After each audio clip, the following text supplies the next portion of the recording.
I really think that's important to take the politics out of how we all feel about Trump and the Republicans, but just look at how they are communicating to the country and to the world every single day, every hour of the day, including the president. And he has really given us this historic, not, I don't want to say transparency because we don't know about transparency till we learn about it in history. But what he's giving is accessibility in ways that the Biden White House would never do, ever. It's just night and day in how they communicate to the public. And the more you communicate to the public, the better of a shot you have every single day of winning over public support.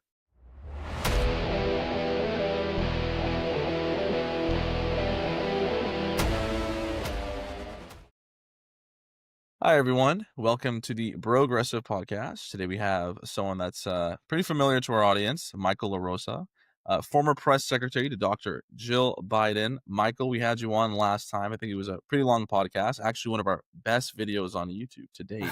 So really excited to have you on, man. But yeah, what's up? What are you doing now? How's life treating you? Thank you. Thanks for having me. Oh, I'm still in Washington and balancing corporate life, consulting life, political commentary life. So it's fun. I have no complaints. Post government and post White House, I'm having a good time.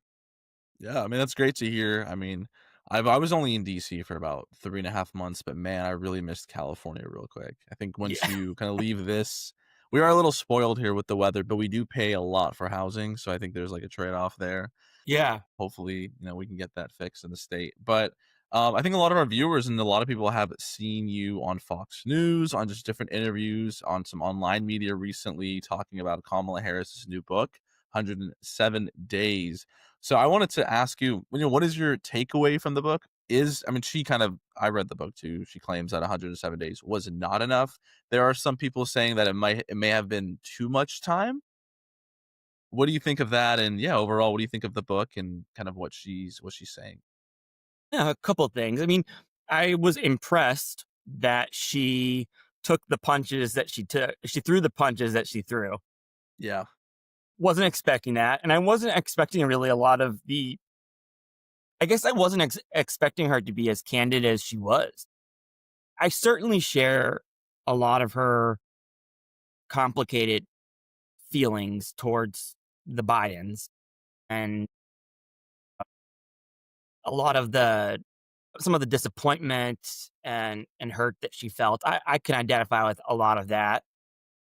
I think that, and I'm also sympathetic to the 107 days argument to the extent that it's no president has ever done that to their vice president before or their party Yeah. before. Nobody, and I love President Biden, but what he did was extremely selfish. It was really selfish to do to the country. It's really selfish to do to the Democratic Party. It was selfish to do in general. It was just a selfish move. He had been running for reelection for over a year, and to dump that in his vice president's lap with 107 days to go is historic, and it should be studied, and it is unprecedented, as we say often right now. But that doesn't sort of excuse some of the tactical mistakes that I think the Harris campaign made. It doesn't sort of erase the problems she has as a candidate in general. And those are more personality related, and I don't know if those are fixable for her. I mean, I agree with all of that. I think I've kind of saw her rise here in California. I was pretty young though when she ran for Senate, but I was still politically involved. I remember when she ran for Senate. And there's a real, I think, transformation because when she was in California politics, she was pretty well liked in California. Like when she ran for her AG race the second time, I'm pretty sure she ran unopposed. Her Senate race, she ran against another Democrat and just killed it, like just across the board. And then I think It even in the helps that Senate, she didn't she dab in the debate. That is true. There's a whole moment of her opponent who was, I think, Congresswoman LaRosa Sanchez, who did the little dab. And it's the debate camera turns to Kamala Harris and says, well, something about her being unserious. Funny moment. But I think even in the Senate, Harris was seen as a rising star. I think a lot of people saw her as, there were a lot of progressives saw her as like, oh, the younger female version of Bernie in a way. Um, and then she gets picked as VP. I think does like a good job in the debate. Enters the White House and she talks about this in the book. And I think Michael, we may have talked about this in the last conversation we had. The White House did not make it easy for her at all. I mean, they put her in charge of, technically it was like the roots of migration, and she actually did get some shit done. I Yeah, never heard about it until this book, right? right. And I guess after was it the interview on NBC when I think she was in Guatemala and she had that answer about, hey, I haven't been to Europe, you know, in comparison to the border, the Biden White House is like, yeah, we're gonna have you stop doing these interviews. And I think that didn't help her because how the hell are you supposed to get good at interviews when you do like one every like 3 months and you're a press secretary? So I bet you were yelling at them or just yelling at the administration to you got to get in there, you got to practice. That's how you get better. So I don't think the White House did her any favors at all. So can you talk a little bit about that? Kind of what you saw? I know you were with the first lady, but Yeah. the Biden team just sidelining Kamala Harris and even blaming her for stuff that she revealed in the book. Yeah. So it is not unusual for the White House to sort of centralize decision making when it comes to how the cabinet and like the vice president and surrogates are used. I would say that they did a when you compare how they used their surrogates, their vice president and or say our vice president and our surrogates and our cabinet compared to this president, it is night and day. Yeah. I mean, most of these cabinet members were chosen, I think, even including to the vice president, Vance. They are battle tested, they're combat ready, and they are media trained. I mean, that is a big part in why he selected the cabinet that he has. From a public communication perspective, not a political judgment, but from a public communication perspective, they did extremely well in all of their nomination hearings. And they did it very differently than how Democrats prep our nominees. So I'll just I'll tell you a little bit about how that works. So whether we were in the White House preparing nominees or in the Senate, sort of how we would judge the not Republican nominees during Trump one.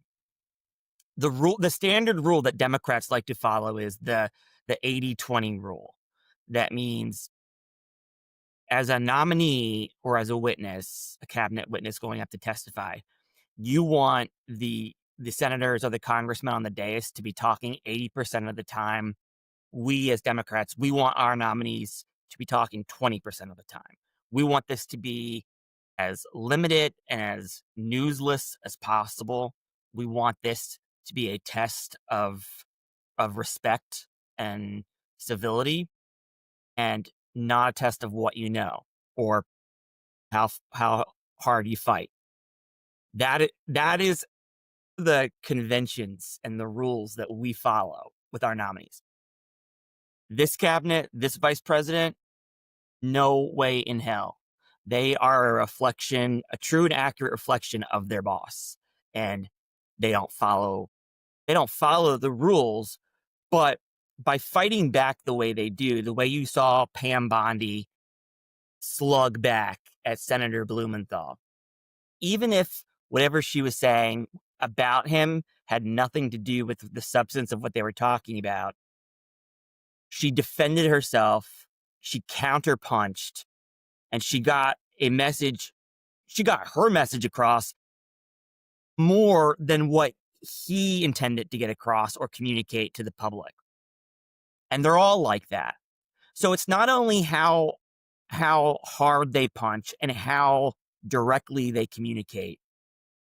It's also the fact that, and we talked about this a little bit off camera, but I do a lot of Fox News. I go on a lot of Fox News during the week. there probably isn't a time where I'm not down the street at Fox News in the green room with a Trump cabinet secretary. So they are very intentional and strategic in a sense that they deploy these very combat ready, TV tested, politically tested surrogates, their cabinet and their vice president. They they engage, 100% engage, carrying out and selling and making the argument for the president every single day. They are on something, whether it's a podcast like this, whether it's Fox News, all like every hour, there will be a cabinet secretary or a regulatory agency administrator. You know, in prime time, I used to be a primetime TV producer on MSNBC. An energy secretary or a labor secretary or an FDA commissioner would not be the lead of any show, but they push their surrogates out and make sure they are on everything and that they are telling a story every single day. That was not how the Biden White House communicators wanted their cabinet or their vice president to be.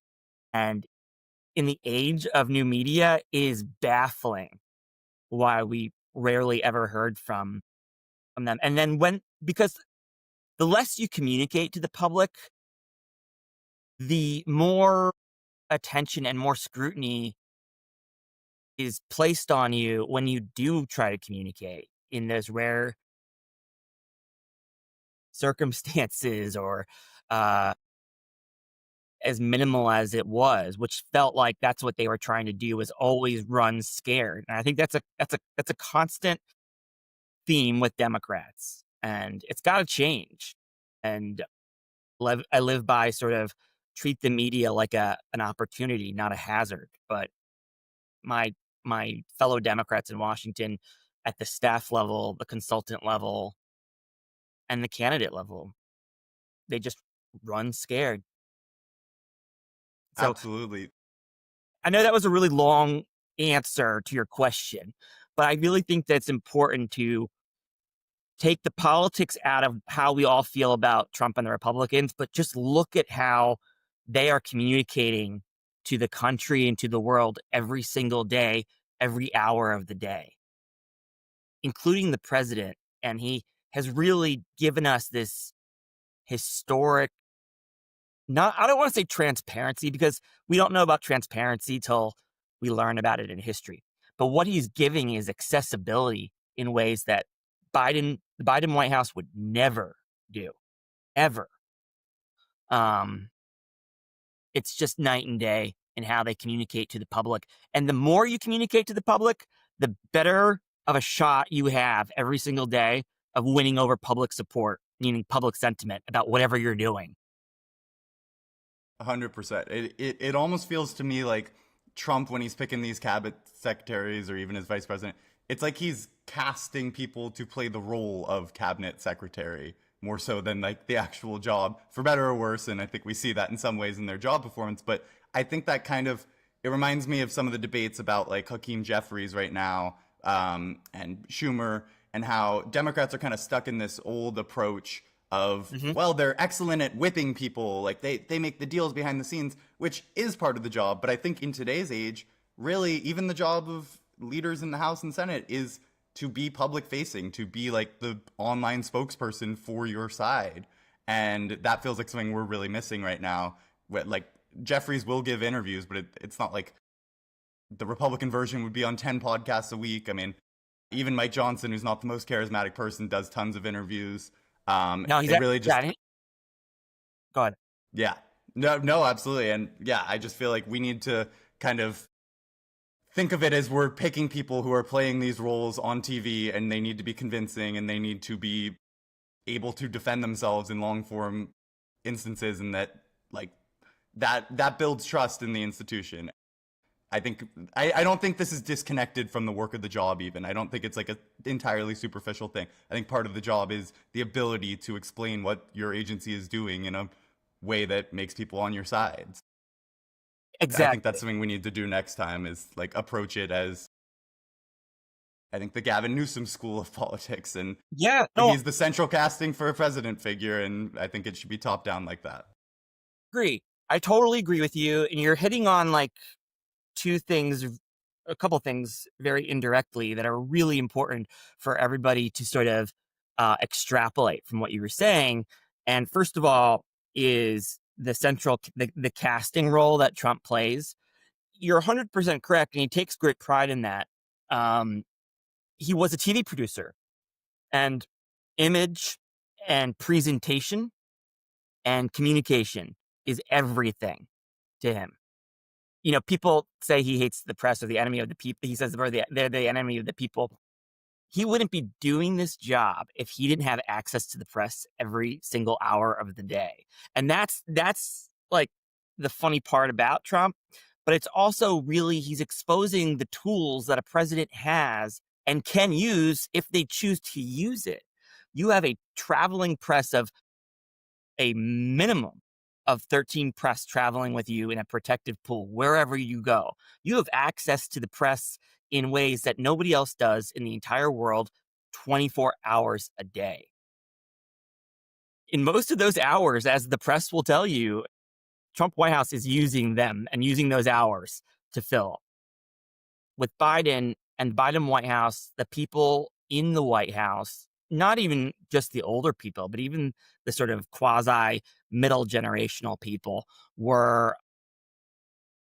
had no gut or instinct or feel for a contemporary media landscape and communicating in the frequency with the conviction that Trump and his surrogates do.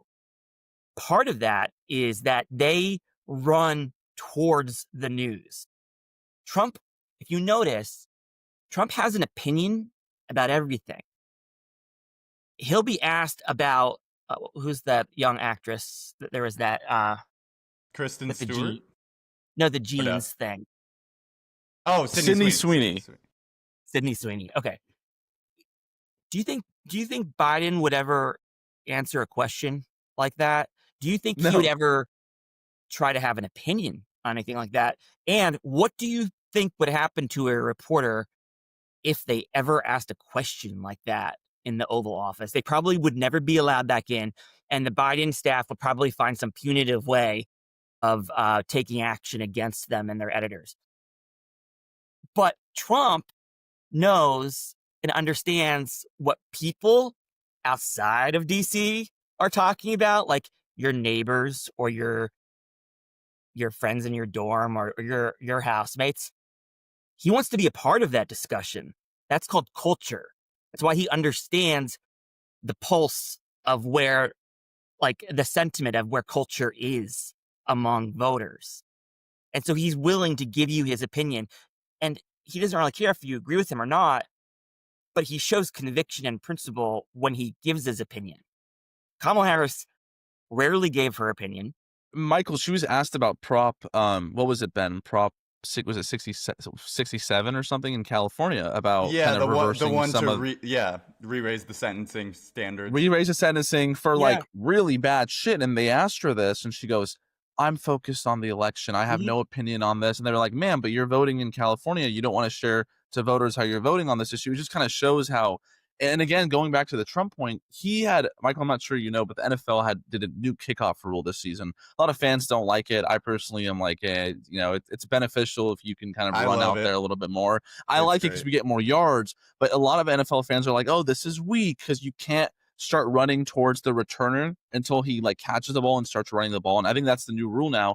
And Trump just sent out a truth social saying this is weak. The NFL needs to go back to the old kickoff rule. And then all the NFL pages I follow, like the news and the meme pages, all posted it in the comment sections like, he's right about this one, he's right about this one. So I can never imagine Yeah. Biden even knowing that there's a new kickoff rule.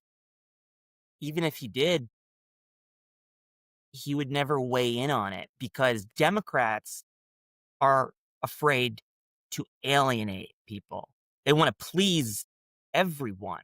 So they are scared to say who they want to win a Super Bowl. They are scared to say how they feel about the new NFL kickoff rule.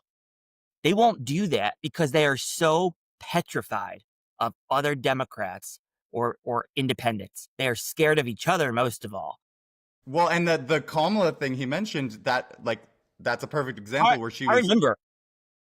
yeah, she was kind of afraid of coming off as like too harsh on crime and alienating Democrats, and ended up passing with flying colors in California. 70% in California. Yeah. 70%. I mean, she is a politician, and that's why she probably won't have a future in elected politics, because when you don't show opinion, when you don't show principle, when you don't show conviction, when you only run based on fear, she's running out of fear. She's not running to give her opinion and educate you on why, or persuade you on why she's right. She is trying not to offend you. And that is not how you, one, win over hearts and minds of voters. But it's rare that you can try to maybe run out the clock and try to win that way. I mean, it's a risk, but Trump does not do that. He gives his opinion, and you can take it or leave it. Bill Clinton kind of did the same thing in the 90s. You know, you guys were probably not even born, but Hillary Clinton and Bill Clinton did the biggest interview of all time, and they did it. It's the most watched broadcast interview, and it was like when he was being, you know, when the details of his extramarital affairs were coming out right before New Hampshire primary. At Super Bowl Sunday, he goes on 60 Minutes, and Hillary Clinton was like, "Look, I love him. I respect him. That should be what matters. And if you don't like it, don't vote for him." It was that simple. And people kind of made their deal with Bill Clinton. The American people kind of made their deal with Bill Clinton, because in that interview, they were not saying that he didn't commit adultery.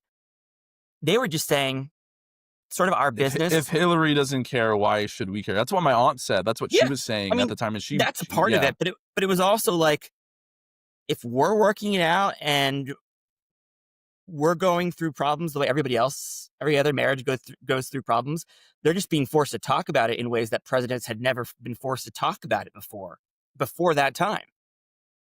So the American people kind of made their deal with Bill Clinton. They made their deal with Donald Trump, which is why stuff like the Epstein thing is a losing fight. But we can get to that later. But staying on the communication aspect, Ben, you also hit on something when you were talking about Congress and picking our leaders, our communicators, like the people who are out front for us. And we're really behind the curve, and that's because Democrats have always had a seniority system. That's why we have more older members of Congress than they do. Everything was built on seniority with Democrats. Our party just does it differently. They have chairs that are only allowed to be chairs or minority ranking members on committees for terms. We don't. So whenever we have a Supreme Court hearing, you know what that means? It means that our members are always going to be our members who have the primetime seats and have the first couple of questions, the time to make news, the time to ask the toughest questions, used to always go to the most frail, oldest members of the Democratic side. Dianne Feinstein wasn't our best soldier to fight the communications battle? Yeah, Patrick Leahy. Yes, exactly. All those things. But like you hit on exactly part of the problem, is that in and going back to what I was saying about how we treat our nominees and how we train them, and how we're so married to process and procedure and norms and conventions and traditions. Look where that's gotten us.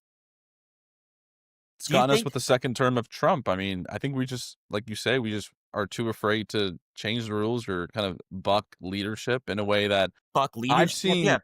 And like, just go back on you going on Fox News.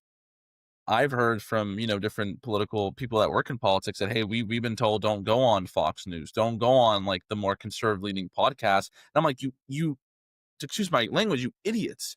You are not going on those podcasts and those channels to be friends with the host. Like, you don't go on Joe Rogan to, me and Joe Rogan agree on everything. You go on Joe Rogan because his audience is the number one audience in the entire world when it comes to podcasts. It's You go about there I to do talk think to them. people are coming around on this a little bit. I do think like this has They're been kind starting of a to. major lesson of the last election. Hopefully But it there was continues. pushback. But Ben, there was pushback on Congressman Ro Khanna going on like Benny Johnson's podcast, and he like talked about the Epstein files. Congressman Ro Khanna actually made a lot of good points about, hey, the Trump administration is kind of hiding some of the stuff from us.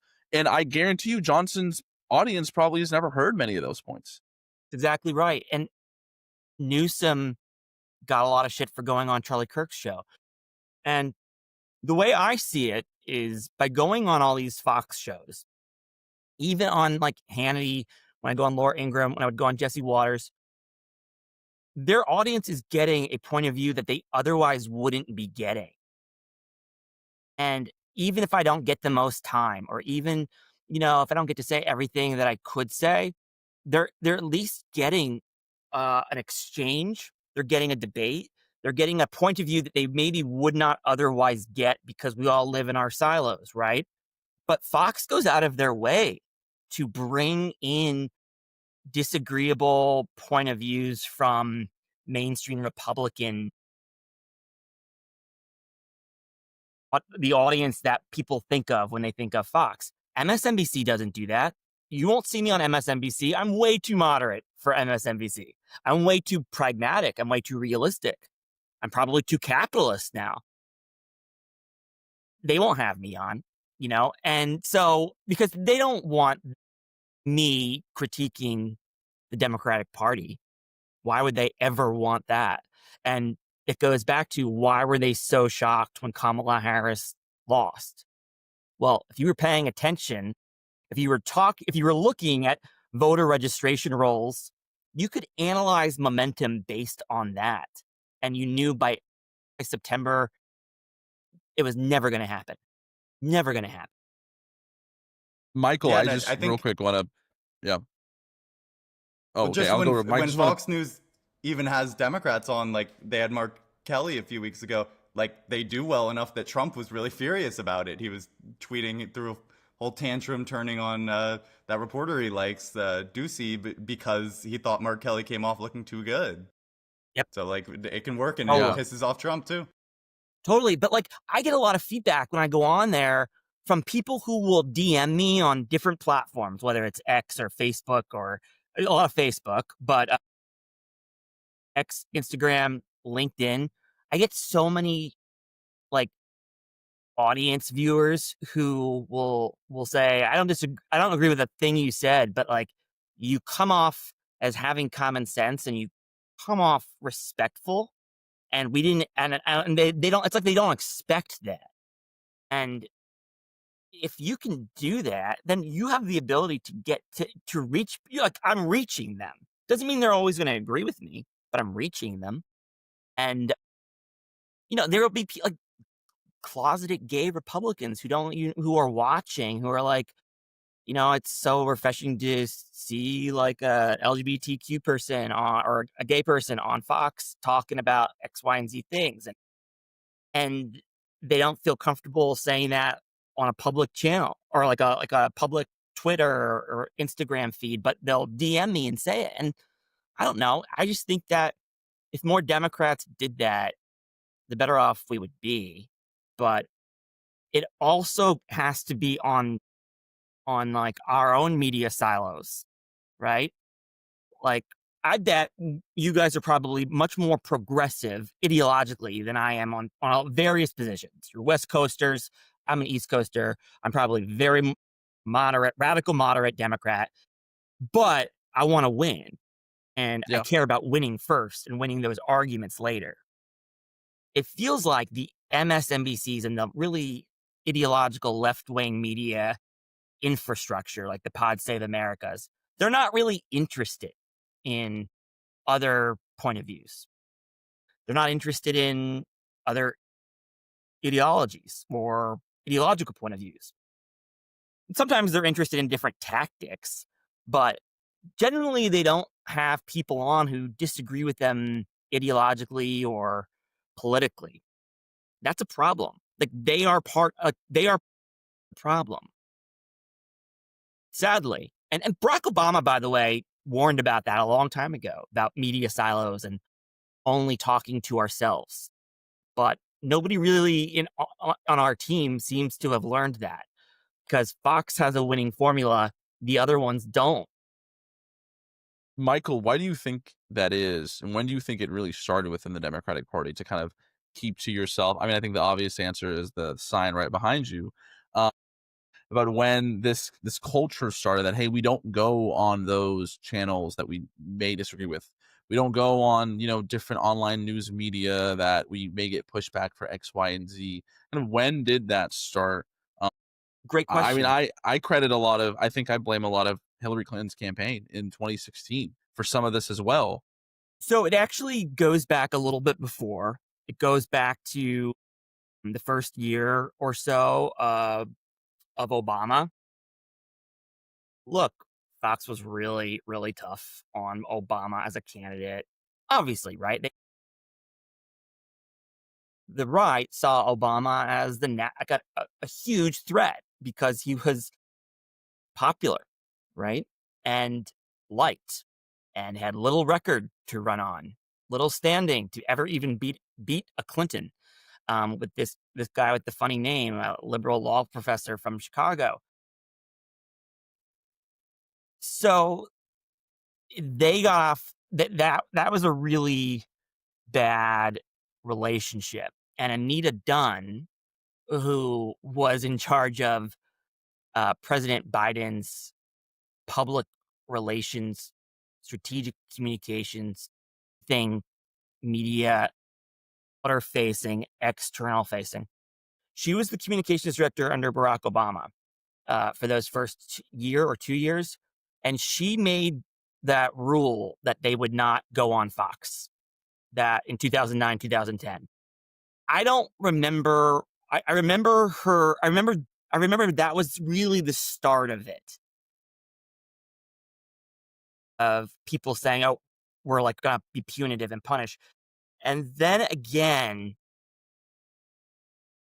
I don't remember sort of how I was a TV producer in 16, so I was 'Cause covering the Michael campaign. Bernie, like him or not, Bernie would go on Fox News all the time. Like, I remember in 2016, I would watch him do Fox News town halls. Like, he still kind of does them. He's a little older now, but there was this whole like, why would you give up free media? Like, that's my question. Why would you give up? If Trump understands this, the right understands this, that is Why would free you media. why would you alienate any Yeah. audience? That's what I don't get. Like, that's what it seems to be. Democrats, it's what they think. And it certainly was the case with You saw this. So fast forward now back to Biden from 2009. Let's go to our campaign in 2020. Jill Biden. I had Jill Biden, and we did in Iowa. We did Fox News Sunday. Shannon Bream, like a half hour questions on Hunter. We knew it was during impeachment. She was going to get hammered with everything. We did Fox. We did Bill Hemmer. We did Dana Perino. I'm trying to think what else. We did Fox at least 4 or 5 times during that campaign. President Biden didn't do it at all. And then we had this asshole kid who got caught lying on Fox, TJ Ducklow. He's just not even worth saying his name. But and then and he had this rough interview with Brett Baer, and because Brett was saying, we hear Biden is reading from a teleprompter when he's reading script when he's at like fundraisers and stuff like that. By the way, he was. Newsflash. We all know now he was, but that's the answer. And TJ couldn't answer the fucking question. But and then after that, their feelings were so hurt. There was like this dicta again from Anita Dunn. No Fox ever. And so when we got to the White House, Jill, who did a lot of work with veterans and military families and even the president, getting the PACT Act across, there was no Fox allowed in the White House when I was there.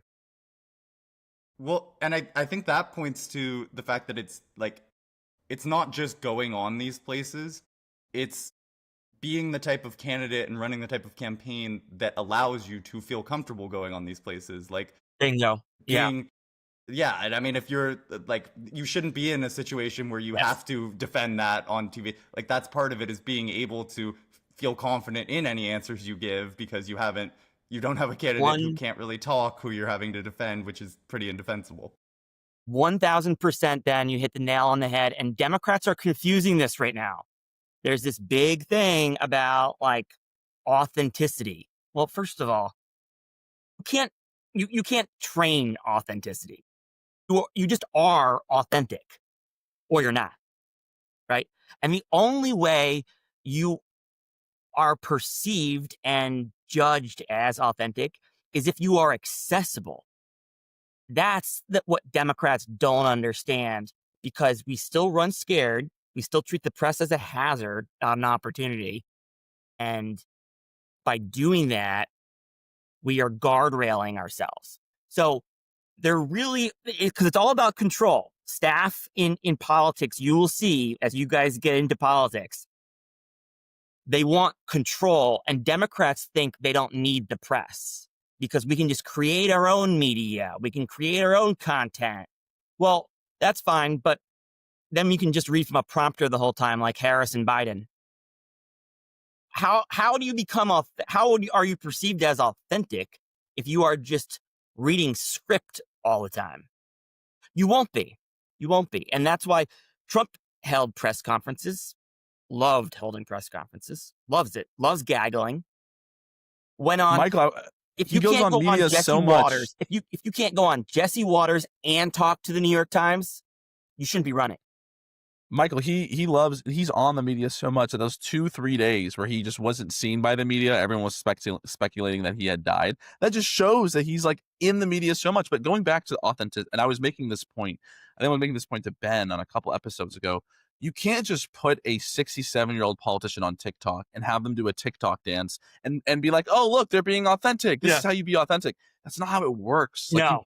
and the comment section shows that. They're like, why is this 7-year-old TikTok like congressman doing a TikTok dance instead of fighting for my healthcare? Like, you have to actually, and like you said, there's some people that are that are authentic. There's people that aren't. It's not something that you can like kind of build up. But what you can do is, let's say like a congressman likes fishing, post them fishing. I don't know, like whatever they like doing, and that in the public can kind of read through BS. They can Show see like through BS. absolutely.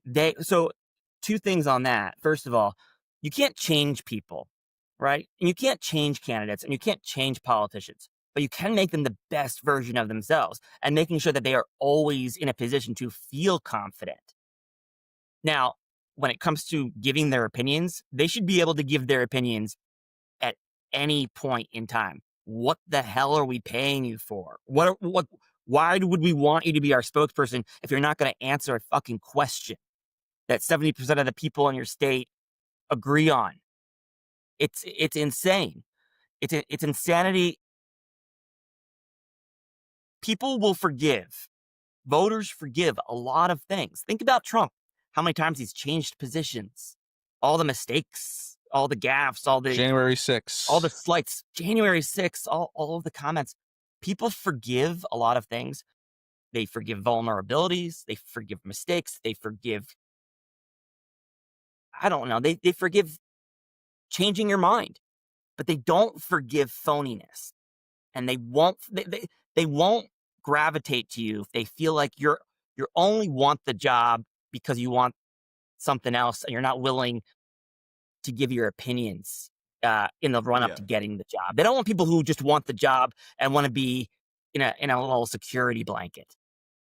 Yeah, It's I bizarre. almost feel like it's better to give, in most cases, like the slightly wrong answer in an interview than do the politician trying to avoid answering it at all. Like, I think that comes off Yeah. much worse. And then on the authenticity, 1000%. and on the authenticity point, I'm thinking about how there's a little Twitter discourse about this that I very much agree with. That the percentage of Democratic comms directors and people in charge of social media accounts who are gay men in their early 20s to 30s is ridiculous. And I think you were talking about, like, oh, if they like fishing, post fishing. There's the famous Tim Walz football tweet leading into the election, where he did the Michael, Madden do you know about collab with. that? Yes, I remember. Well, look, they did a Well, bunch of gimmicky things with him to try to bring out his manliness and yeah. his growiness, and like, It was Well, even worse, Michael, this because was the they best fucked up big example, yeah. time. So for our viewers, so they did some sort of like Twitch collab with AOC playing Madden, which in and of itself I have some questions about that idea. Tim Walz put out a tweet being like AOC can do so, and I can run a mean pick six. Oh, It's right here. Yeah, If you want AOC it. can run a mean pick six, and I can call an audible on a play. And we both know that if you take the time to draw up a playbook, you're gonna use it. And You don't I run didn't a even mean realize, pick six. That's the joke. yes, yeah, it's not a play that you run. It's a defensive stop. But It just but happens. I didn't even notice the end of the tweet too. Is pretty has aged interesting because like his actual point was clearly borne out as correct. Like they have been using Project 2025 in a lot of ways, but when you're making the point in this awful way that takes the strength of your candidate, that he's a football guy and he's supposed to bring this like masculine energy to the party that we've never had before, and you're using it to tweet this, and literally like such an avoidable mistake that like the Republicans, when they first picked Tim Walz, what the Republicans wanted more than anything was to discredit him as what Kamala was framing him as, which is Coach Walz, this like kind of conservative coded, like nice masculine guy. And this gave them the perfect opportunity to completely discredit that framing and like show amount that of he's a people phony that like I the rest like, of the party, yeah. which he isn't. The amount I of think people he that does share actually like this, football, but the amount of people that share this with me that like weren't even into politics but just watch sports, they were like, "Belay, what the hell are they doing? Like, who approved this tweet?" And I was like, "I don't know, man." yeah, like, and around the same time, like during the election when Kamala was nominated, and maybe it was I know it was that summer. I was in a green room somewhere, and one of these, well, like a Democratic analyst or whatever commentator said, "Oh, the media is just mad because we don't need them anymore," meaning they can go around the media and do stuff like that. But look what happens. Script is still a script. Again, might as well just go read from a teleprompter like Biden and Harris. If you're just going to produce content that's scripted, just put out a press release, or put out, like, if you're just going to tweet, they're just canned press releases and read like press releases, just do the email. Like, why tweet? Why need a digital person if you're not going to actually use the platform to have a real conversation, which is what it's meant for? There are Democrats who do that, like Schatz and Murphy, and a couple of others are good at it. Claire McCaskill used to be really good at it. And then there's other senators and politicians that put out tweets like their press releases. It's like, just go read from a prompter, or just send the email to the press list at that point. Yeah, and Michael, just going back on one of your points about voters can forgive a lot of things. I think what happened in the campaign is Kamala Harris had flip-flopped on a couple issues. And like you said, Americans will forgive you if you're flip-flopping and being They wouldn't authentic. say it.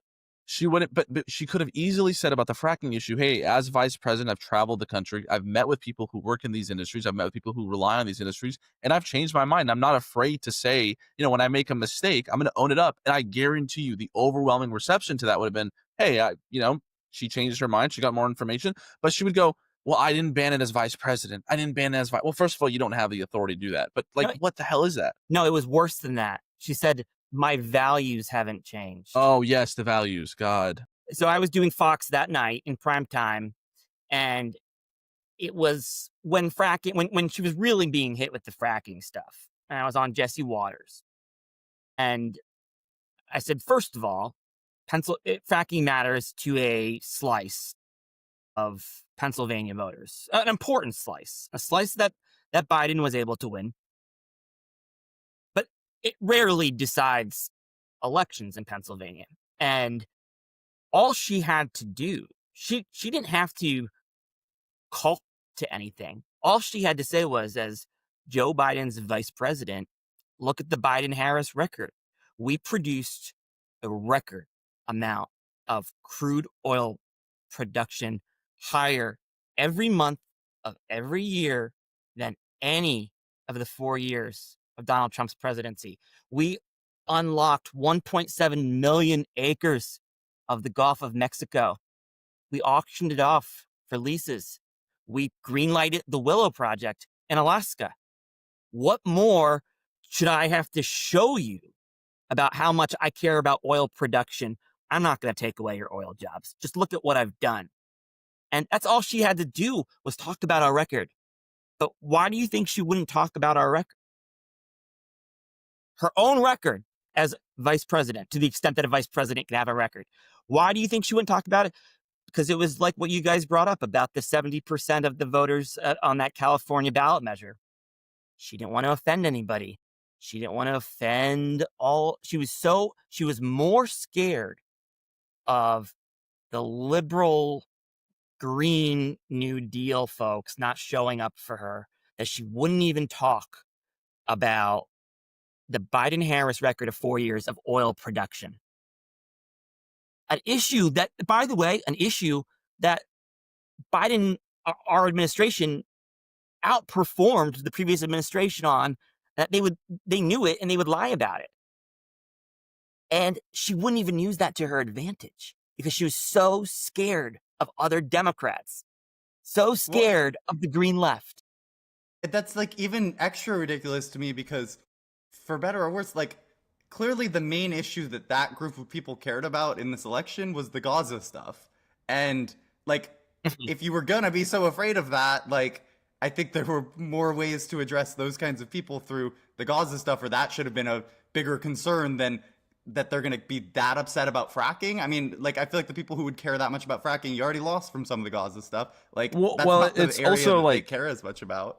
These groups at the end of the day do vote for Democrats. Like the numbers Correct. came out. They overwhelmingly vote for They're going to vote for you regardless. And she could have also in that same conversation touted how they've invested in nuclear energy and solar and wind and like, Right. oh, Americans love the all of the above approach. There's so many ways to spin this. It's exactly, It's the truth. You're not spinning it. Correct. That's the point, right? She didn't have to spin anything. She didn't have to deflect on anything. All she had to do was talk about our record on oil production, how it was better than theirs. Trust us, not them. And then she can go in and talk about all the great things that the IRA invested in. But like, answer the question, have a freaking opinion, and stand on your principle and on what you've done. Stop running away from your record. That's what she did. Did you see that recent Cory Booker? He did a podcast interview with, I forgot her name. She's pretty big now, and I love her. She's like great. She's like Ben, do you know who I'm talking about? She's a big podcaster right now. I totally forgot her name. She's from like Oklahoma. But she asked him like a question about Israel Gaza, and he like tried to spin it. And she was like, just give me a yes or no answer. Like, please just give me a yes or no answer. Yep. And it's like and I think the problem that Democrats are facing is when they go on like the news channels, they can do that. That's easy to do because you have 10 minutes, right? You're going to have to go on to the next question. When you go on online news media, when you go on podcasts, they have time to push you back on that. And I think not everyone should be going on those online podcasts. That goes back to your I just don't think some people can handle it. Those are the formats that you go on when you want to expose a side of yourself that maybe people haven't seen already, that you want to communicate that you are like a human being, because in those formats, they're meant to be conversational. They're not meant to be 5 minutes or 10 minutes or 20 minutes. And I guarantee you, when that campaign was probably negotiating with Joe Rogan, it was all about parameters. And parameters, the guardrails, those were the things. He had to come to DC. It had to be an hour long. There had to be. It was just. It's never. They probably wanted to keep it to 20 minutes or 15 minutes. But that's insane. You would never give anybody. A Democrat would never give anybody longer than like a 10 or 15-minute interview.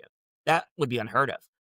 So these are long formats. Like what we're doing right now.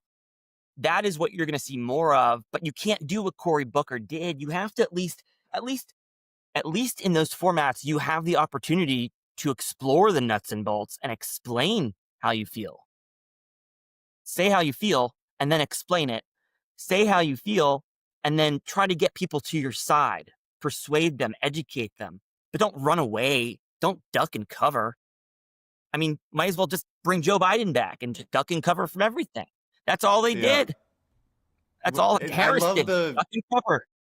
I love the point about spinning things, because I think when we're talking about what the difference is between like cable traditional media and these online forms is, I think giving a politician style answer where you spin things is very accepted and normalized in these cable Yep. formats. And you kind of see it Yep. where there's almost a little dance they do with the interviewer, and the interviewer is kind of like, oh, okay, like kind of acknowledges that they're giving a politician the So answer, but they'll accept it. And so you try to take that same spinning approach to things to online media, and they're like, what the fuck is happening? Like it just it's so jarring in that environment. let me I'll let you in on the joke, because when you're a comms director on the Hill or in campaigns, and like at least on the Democratic side, there are these conventions that we follow. One of them was as part of media training. This is how outdated and tone deaf it is. It is never answer the question. Answer the question you want to answer. So what they're saying to you is actually it's okay to be a phony. Don't accept the premise. Just change the subject and answer what you want to answer. That is central to democratic communicating and messaging. Is never answer what they ask, answer what you want to answer, what you want to push.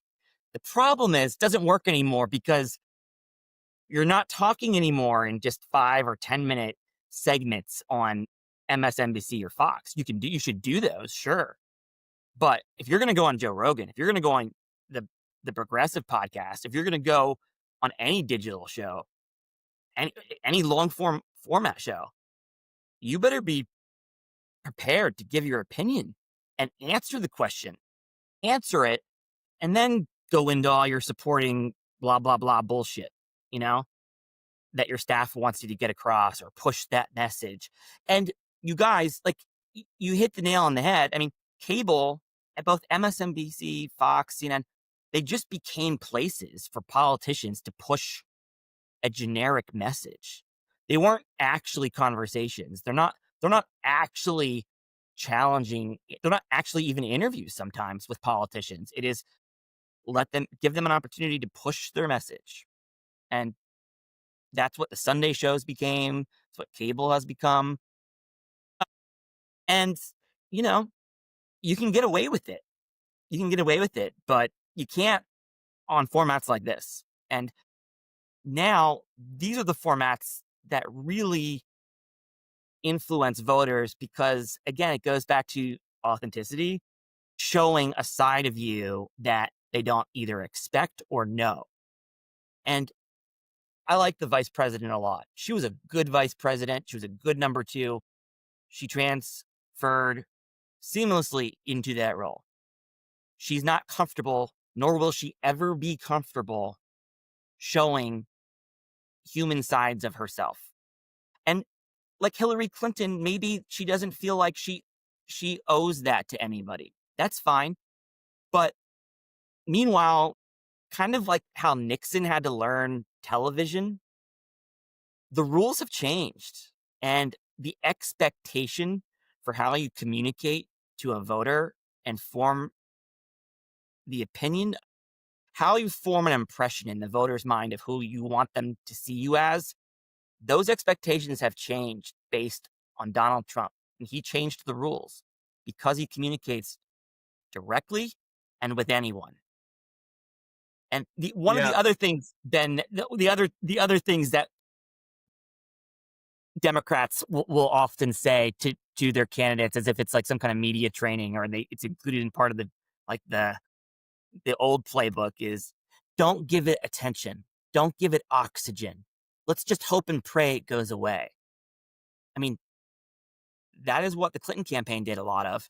It's what the Kerry campaign did. It's what the Harris campaign did on the trans ad. There was no counter response. There was no counter attack. But most importantly, there wasn't a counter response. So let's just hope and pray it goes away. Don't give it attention, because if you respond to it, you're giving it attention and giving it legs. That's the traditional thinking of Democratic media trainers, like the Anita Dunns of the world, who, they were the power center of the Democratic Party up until a couple months ago. They ran the public relations component to that White House, to our White House. And this is how they viewed the world. This is how they viewed the approach to political communication. The problem is the news cycles move so fast. If you don't respond to something, most people, even your supporters, will probably think it's true. Unless you punch back, unless you respond. I love the Bidens, and I love their family. But the fact that one of the things that Joe Biden was given in that deal I said people made with him in 2020, he had a lot of goodwill. They didn't necessarily love him, but he had goodwill because people generally liked him. They didn't dislike Joe Biden. They didn't necessarily agree with him. You guys probably didn't necessarily love him and want to vote for him. You were like, fine, take him. But when the Republicans started dragging his family through the mud and accusing them of being corrupt and all these egregious things, and let's, for the sake of argument, forget whether they're true or not. The president has the biggest bully pulpit in the world, and he was nowhere to be found. He was nowhere. He wasn't defending his son. He wasn't defending his family. He wasn't defending his own honor. He wasn't using the bully pulpit of the White House. He has the press right there. He can do whatever he wants. They chose just How about not the bully pulpit of a Super Bowl interview? He didn't even use that. The biggest opportunity to the biggest audience possible. Correct. And you know what? And you know what came 3 days before the Super Bowl? They had already decided not to do the Super Bowl. Then the Her report comes out. And it's like, you know what? I think I tweeted it. They would be better off just changing their minds and doing it. They need it now more than ever. And by the way, you guys, remember what I said about the Clinton CBS 60 Minutes interview? It was Super Bowl Sunday. They could have done another Sunday, but they chose to do the highest rated show on the highest night of the year with the most viewers ever they would ever get to talk about the most uncomfortable subject in the world. Because they ran into the fire the way Trump runs into the fire. Democrats run scared. You're seeing it in Virginia with Abby Spanberger and that guy who's running for attorney general. She won't distance herself. She won't answer a question on trans sports, even though she has 3 kids in Virginia public schools, but she won't answer the question. Yeah. In fact, that debate clip was exactly what I had in mind when I was talking about that it's better to give like a slightly wrong answer than it is to avoid giving an answer at all. Because when she was on that stage, it was so excruciating seeing her like get asked the question over and over and like try to give a politician's Michael. Like, yeah, and I didn't even see the debate. I just saw her like a man on the street interview with a reporter, and that was terrible. And this is an issue where, like it or not, 70% of Virginians and 75% of the country agrees with the Republicans on, including a majority of Democrats. So it goes back to like, man, what are we doing? Look, I'm a former NCAA swimmer and gay and Democrat, but I'm not there. It's okay to say like, I'm not there. Like I'm not for parity in trans athletes. I'd love to see more science, but no, the answer is no. And as a parent in a state that you're running to be the governor of, to lead, and you won't answer a question that 70% of Americans and Democrats are in one space on. Even Sarah McBride, the trans member from Delaware, she's so smart about this. She's like, why would you ever like make yourself vulnerable to something like that? It's not even the top 5 of issues that is important to people. Give people space and grace. That's how we got there on gay marriage. And eventually maybe we'll get there on the trans issue. Recognize your audience, understand your audience, understand what you need from them. Let's win the election and win the arguments. Figure out how to win the arguments later. Yeah, like agree with that. staying on that battle and defending it to the death for the 0.001% of trans people, which is already a 0 point whatever percent, who are affected by the sports issue, it ends up putting the overwhelming majority of trans people in way more danger because we end up losing the election and Trump is in office. And then it trickles down. I mean, we've seen support for gay marriage go down as we've kind of shifted our focus to defending the trans sports issue Yeah, when that was didn't need to and now happen. right, and the Charlie Kirk shooting, now it's becoming like this issue of like, are trans people inherently violent? Or like, is there something like there's all these extraneous discussions as a result. And the Democratic response is always Abby's response, which is, oh, I don't want to politicize kids' sports or kids' schools, or this is not an issue. It's only an issue to the right. So if it's not an issue, then answer the freaking Yeah. question, because the question keeps coming up because we're too scared to answer it honestly. If And you so don't feel the like it's question- an important issue, how about you take the side of 70% of the country as a baseline? Like that should be the default or if you don't Ben, think it's important. or Ben, even just take a position at all, even if you want to be with the left. I don't think that's the right way to win, even in a state like Virginia. I don't know if that position is going to be helpful to you, but I don't think dodging and weaving and pivoting and doing verbal gymnastics over it is going to help you either. Yeah, I would probably think that giving some sort of like full-throated defense of it probably wouldn't be a great idea, but I think that would be more successful than just walking around it like you pretend you don't have Correct. any take whatsoever. People respect that you have an opinion, and that's more important than showing that you're scared of somebody or something. Yeah. Well, Michael, thank you so much. I know that you do have a meeting you got to run to. We really do appreciate it. Let's have you on again, man. Whenever Let's have you you on want. again. I know we can go down some rabbit holes, but it's So many. interesting discussion. There's a lot of how we communicate to the public is going to be sort of defining for our presidential candidates in 28. And so it's important that the stuff that you guys are observing and bringing up to me, you're totally right. And you have good instincts and you have good observations because you're seeing a lot of the same things I am. And if we see it, like that's going to impact how which candidates we support, to be honest with you. Yeah. If they can communicate to us what they believe.